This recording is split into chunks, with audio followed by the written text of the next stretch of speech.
In part 1, we rank the original Harper household, the characters who were there from day one. But 2.5 Men ran for 12 seasons, and along the way, plenty of side characters left just as big a mark, and even some of them got promoted to full main cast, while others never did, but stuck with fans anyway. And surprisingly, some of these characters ended up being more memorable than people who were technically part of the main cast. So let's start with Kandi. Kandi starts out as one of Charlie's girlfriends, gorgeous, and mostly there for a laugh. But she gets bumped up to full main cast for season 4 the moment she becomes Alan's second wife. You know, I'm a child of divorce too, Jake. Really?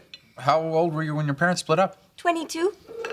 But you're 22 now. That's Kandi's whole comedic engine. She says things with total confidence that don't remotely add up, and she never notices. Screen Rant's own ranking of the show's funniest characters is upfront about how much fans embraced her, noting every episode with Kandi in it played better than one without her. Another piece, ranking Alan's girlfriends, singles her out as one of the only relationships fans were genuinely rooting for. What makes her worth more than a passing laugh, though, is what she actually represents for Alan. This is a man who spends the entire show being told, by basically everyone, that he'll never get the kind of woman Charlie gets without effort. Kandi is exactly that woman, beautiful, confident, wanted by other men, and for once, Alan doesn't have to settle or compromise, or talk someone into it. He gets the thing he thinks he wants, and he still loses it in 4 months, thrown out of his own condo, paying alimony to someone he was married to for less time. The important part isn't that Kandi ruins Alan, it's that she proves getting what he thought he wanted doesn't actually solve his problems. He finally gets the woman he spent years believing was out of his league, and somehow, he still ends up exactly where he started. That's what makes Kandi one of the more quietly telling relationships in the whole family. Her importance isn't really what she does to Alan, it's what happens to Alan even when, for once, he gets exactly what he thought he wanted. But not every character on this list benefited from being added to the show. One of them walked into a role that was almost impossible to win. Walden was the character who honestly never had a fair shot from the moment he was introduced, and it's genuinely hard to overstate just how big a void he was walking into. Charlie Harper wasn't just a character, he was the entire foundation the show was built on for 8 seasons, and losing him left a hole that was always going to be close to impossible to fill. He shows up in season 9 as a random billionaire who buys the beach house from Alan, and for reasons the show never fully explains, just lets Alan, Jake, and Berta all keep living there. It's a setup that never really makes logical sense on its own terms. Why would this random rich stranger take in a group of people he barely knows? And a lot of fans clocked that inconsistency right away. But the bigger structural problem runs deeper than the premise. Walden's personality overlaps way too closely with Alan's. He's anxious, he's needy, he lacks Charlie's confidence, and that overlap completely kills the contrast that made the original Charlie and Alan dynamic work in the first place. To compensate, the show has to push Alan into being even more exaggerated just to manufacture friction that used to happen completely naturally between him and Charlie. And that shift didn't sit well with a lot of longtime viewers, enough of them that plenty just stopped watching altogether. To be fair, some fans do give Walden real credit for doing his best with what was frankly an impossible task, stepping into a role that was never going to satisfy people no matter how it was written. But even those fans tend to admit the show fundamentally lost something the second Charlie was gone. The tone shifted, the writing changed, and it stopped feeling like the same show people had watched for 8 years. So even if Walden individually wasn't the worst character on this list, for a lot of people, he became the face of a show that had already lost its soul before he even walked through the door. 3 is what her lawyer says, but I would give up every penny if she would take me back.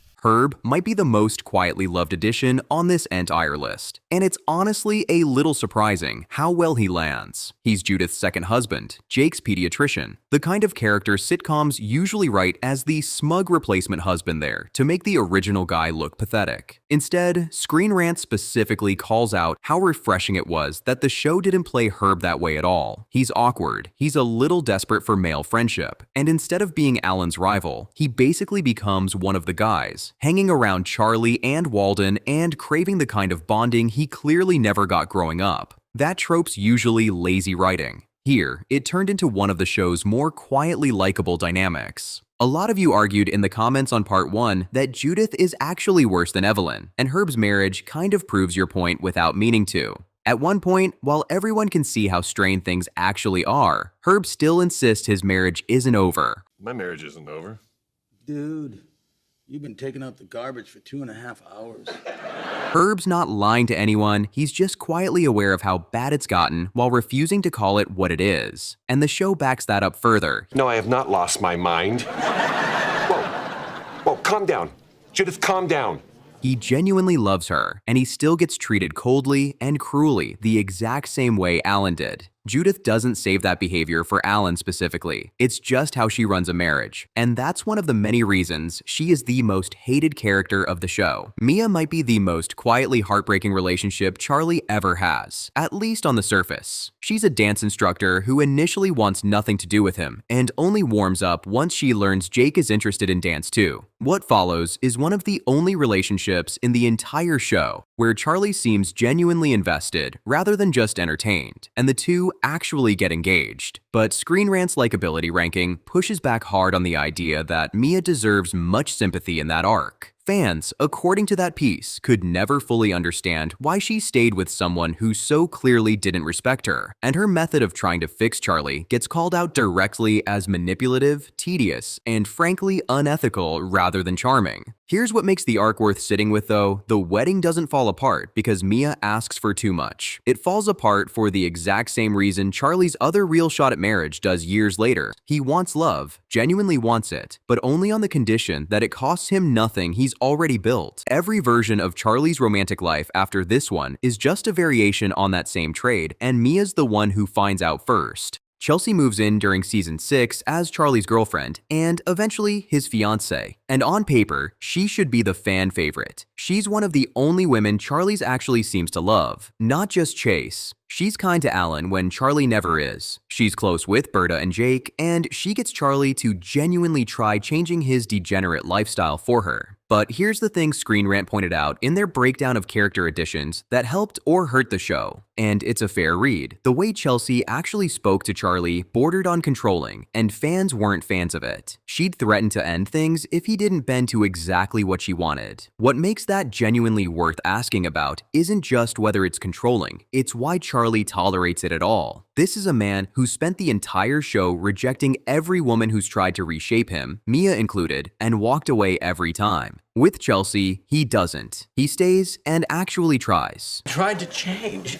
Tried to become the man she wanted me to be, but it wasn't enough. Whatever the reason, it flips the usual dynamic entirely. Charlie's normally the one doing the damage in his relationships. And here, a real chunk of the audience walked away thinking Chelsea was the unreasonable one instead.